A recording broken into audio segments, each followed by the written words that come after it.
Hi అండి. ఇది కూడా ఒకటి రియల్ స్టోరీ అండి. నేను షాప్‌కెళ్తున్నప్పుడు ఒక అమ్మాయి పరిచయం అయిందండి.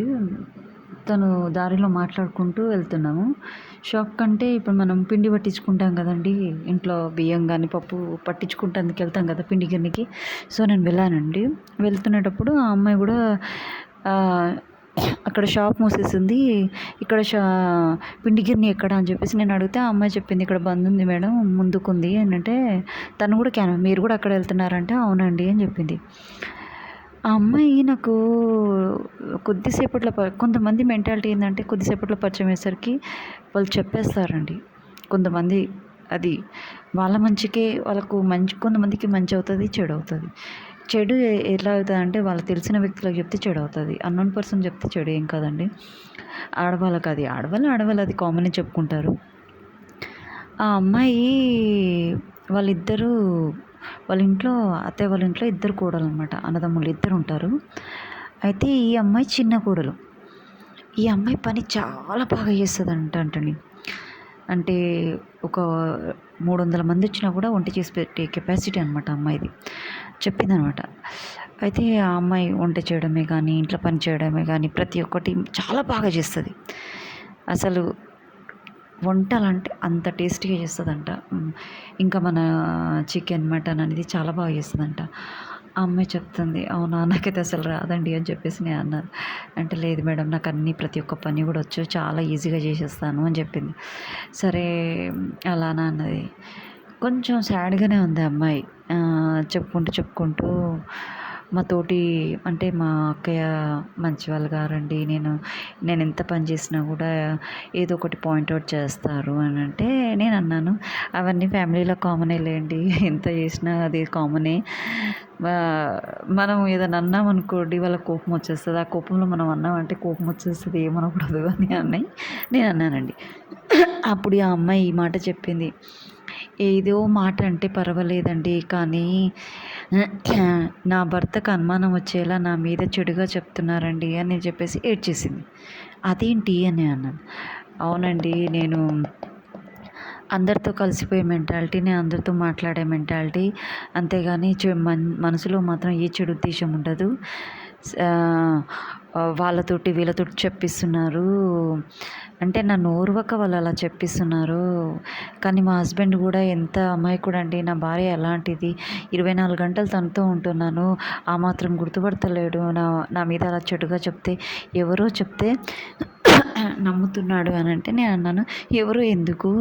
మీ అన్న వదిననే అంటే మీ తోటికోడలే, మీ అక్క, మీ బావనే కదా చెప్పేది. బయటి వాళ్ళు కాదు కదా!" "సార్ అండి, నాకు అది రిలేషన్స్ తెలియదు. మీ బావ, అక్కనే కదా చెప్పేది నీ మీద" అనంటే, "అవునండి, వాళ్ళు చెప్తున్న మాత్రాల భార్యని గుర్తుపట్టే తెలివి లేదా భర్తకి? ఇలానే నా అనుమానించేది. టార్చర్ అండి. ఎప్పుడు చూడు టార్చర్ ఆ వ్యక్తితోటి నాకు. ప్రతిదీ అనుమానిస్తాడు. అది బాలేదంటాడు, ఇది బాలేదంటాడు" అని చెప్పేసి అమ్మాయి అన్నది. నేనొక్కటే అన్నానండి, "ఏం లేదు, నవ్వుతూ ఓపికతోటి, సహనంతోటి భరించు. ఎవరు మంచోళ్ళు, ఎవరు చెడ్డోళ్ళు అన్నది అతడికి తెలిసొస్తది" అని చెప్పాను. ఎంతకాలమండి, ఎంతకాలము. నా పిల్లలు ఒక్కొక్కరు ఇంటర్‌కి, 10థ్‌కి వచ్చేసారు. ఇంకా ఎంతకనానండి అంటే, ఇక లాస్ట్‌కి వాళ్ళు అని వీడు విని వాడికి బేజారొస్తది. ఆ తర్వాతకి నమ్మడులే. నువ్వేందో వాడికి తెలిసొస్తదని ఒకటే మాట అన్నాను. అప్పుడు ఆమె అన్నది, "ఏం బాధండి, అంత వయసు అయిపోయాక, వయసున్నంత సేపు ఆ మనిషి టార్చర్ భరించుతున్నాం. వయసు అయిపోయాక వాడు తెలిసి రాకపోయినా తెలిసొచ్చినా ఏం ఫాయిదా ఉండదు కదా" అంటే, "అంతకంటే ఏం చేయలేం కదా మనము" అని అన్నాను. "ఏం చేయగలుగుతావు? కొట్లాడతావా? వాడితో ఆర్గ్యూ చేస్తావా? వాడు సరిగ్గా ఉన్నాడా చూడు ఫస్టు. వాడు కరెక్ట్‌గా ఉన్నాడా చూడు. అంతేగాని నువ్వు రియాక్ట్ అయినావనుకో, అది నువ్వు తప్పు చేసినట్టే అవుతుంది. వేరోళ్ళ ముందు రియాక్ట్ అయితే అది నువ్వు చేయలేదని నిరూపించుకోవచ్చు. నీ భర్త అన్నప్పుడు నువ్వు రియాక్ట్ అయ్యావనుకో, మాట పెరిగి గొడవ అవుతుంది. అది దానివల్ల నీకు ఉపయోగం ఏమి లేదు. అందులోటి పిల్లలు పెద్దవాళ్ళయ్యారన్నావు. ఆ ఎఫెక్ట్ మీ పిల్లల మీద పడుతుంది. Let him say, but you are not that type of women. Go on. చెప్పనియండి. చెప్పనిచ్చినంత మాత్రాన నువ్వు చెడ్డదానివేమి అయిపోవు కదా!" ఒక్కటేనండి. వాళ్ళన్న మాటలు మనసు మీద తీసుకోకుండా, నీకు ఎలా నచ్చితే అలా టైం పాస్ చేసుకో. నీ నీకు నీకేది నచ్చితే నీకు టీవీ చూడాలనిపిస్తుందా? నీకేదైనా వర్క్ చేయాలనిపిస్తుందా ఇంట్లో? ఏదో ఒక పనితోటి ఎంగేజ్ చేసుకో. వాళ్ళు ఏమన్నా పట్టించుకోకుండా నువ్వు ఎంగేజ్ చేసుకున్నావనుకో, నీ హెల్త్ బావుంటుంది. నువ్వు నీ ఆరోగ్యం బావుంటే నువ్వు చాలా అందంగా కనిపిస్తావు. నువ్వు మంచిగా ఉంటావు. నువ్వు తిన్న తిండి కొద్దిగా అయినా కూడా నీకు ఒంటికి పడుతుంది అని చెప్పేసి నేను ఒక్కటే అమ్మాయికి టిప్ ఇచ్చానండి.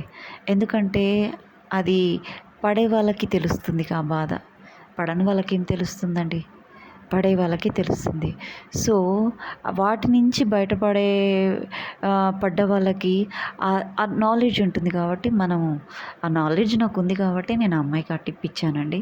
సో, ఐ థింక్ మళ్ళా కలిసినప్పుడు ఆ అమ్మాయి నాకు నేను హ్యాపీగా ఉన్నానని చెప్పాలని ఒకే ఒక ఒపీనియన్ తోటి మళ్ళా కలిస్తే ఒకళ అమ్మాయి లక్కీగా నేను అదే చెప్తున్నానండి. ఆ అమ్మాయి హ్యాపీగా ఉండాలనే కోరుకుంటున్నాను. Thank you to everyone.